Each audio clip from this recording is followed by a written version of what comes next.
Coucou les filles, aujourd'hui je vous retrouve dans un autre jour, un nouveau look, c'est-à-dire 3 minutes après la précédente vidéo pour vous parler de la mission sevrage que je suis en train de faire depuis 8 jours.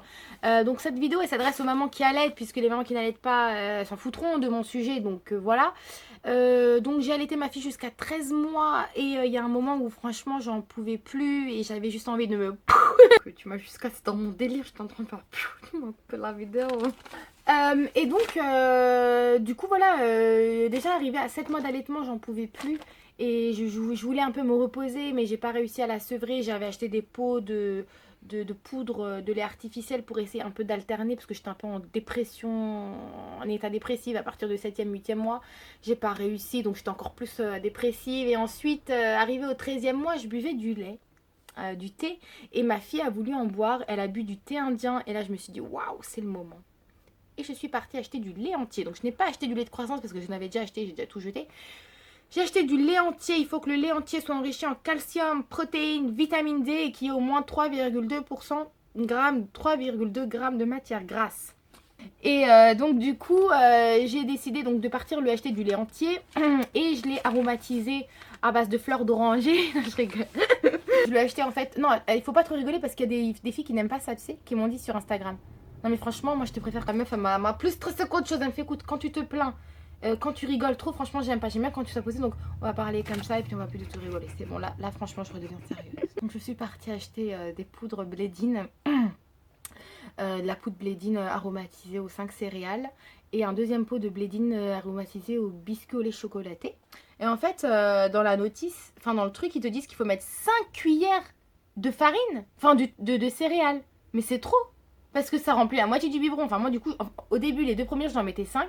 Après franchement j'ai mis qu'une cuillère, c'est trop 5. Enfin je trouve que ça remplit tout le biberon. Donc j'ai mis qu'une cuillère et je mets du sucre roux de l'Inde. Un petit peu pour celles qui vont commencer à me dire qu'il faut pas mettre de sucre. Un petit peu de sucre. Et alors j'ai eu des petites difficultés. Au début ma fille elle prenait qu'un biberon de 50 ml, après de 100 ml, maintenant 220. Mais c'est pas direct en fait, il faut vraiment la bercer, lui changer les idées, parce qu'elle peut pas le boire comme ça, le biberon, non, elle essaye quand même de prendre le sein.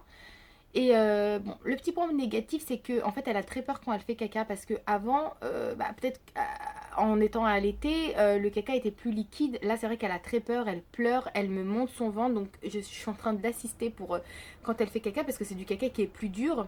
Et du coup voilà, elle était pas habituée, donc franchement elle a peur quand elle fait caca. Et elle boit ses 2 biberons pas d'une traite, mais il faut vraiment voilà, je suis vraiment soulagée quand elle en boit un. Forcément elle tète moins. Ma fille tétait toutes les 2 heures jusqu'à 13 mois. Maintenant elle tète le matin, une fois l'après-midi pour dormir, le soir et la nuit, puisque ma fille ne fait toujours pas ses nuits, donc elle tète énormément. Et puis le biberon c'est 2 fois dans la journée, j'espère passer à 3. Pourquoi j'ai décidé d'arrêter l'allaitement progressivement? Parce que j'aimerais bien quand même garder des tétées du matin et du soir. Quand on allaite depuis 13 mois, arrêter comme ça c'est difficile aussi, on va pas se mentir, c'est un déchirement pour l'enfant mais pour nous aussi. Moi au début, même si ça fait que 8 jours, je suis pas en train de parler d'il y a un an, mais je veux dire, même si ça fait que 8 jours, franchement quand je lui donne du lait, qu'elle cherche dans mes seins et que j'ai pas envie de lui donner alors que j'ai plein de lait, que je vide sous la douche, ça me fait mal au cœur. Donc pour ce qui est du tirer du lait, je n'ai pas envie de tirer mon lait. Je n'ai plus trop envie d'allaiter. J'ai envie d'allaiter très rarement dans la journée. Maintenant elle a 14 mois, elle va bientôt avoir 14 mois. J'ai envie de retravailler. J'aimerais pouvoir être libre, ne serait-ce que 5 heures, 6 heures dans une journée. Pas avoir mes seins qui coulent. Donc moi j'ai souvent des engorgements. Donc quand vraiment mes seins sont très durs, je la fais allaiter. Sinon je me vide dans la douche. Mais voilà, moi j'ai envie de vivre aussi quand même. J'ai vécu une grossesse merveilleuse, comme vous savez. J'ai vécu un accouchement pareil, terrible. J'ai 13 mois que j'allaite, que ma fille ne dort pas. Enfin, moi mes nuits, mais ça fait longtemps que j'ai pas dormi. C'est pour ça que je suis un peu dérangée du cerveau aussi. Mais c'est vrai, si j'avais bien dormi, je serais pas nerveuse comme ça. Et je serais un peu plus posée peut-être, j'en sais rien. Mais ça joue aussi sur mon état. Donc j'ai besoin de dormir, un peu de respirer aussi, c'est normal. Et puis de travailler surtout. Donc voilà les filles, je m'excuse. Je voulais trop le faire. Voilà les filles, je vous fais de gros bisous et je vous dis à bientôt. Ciao!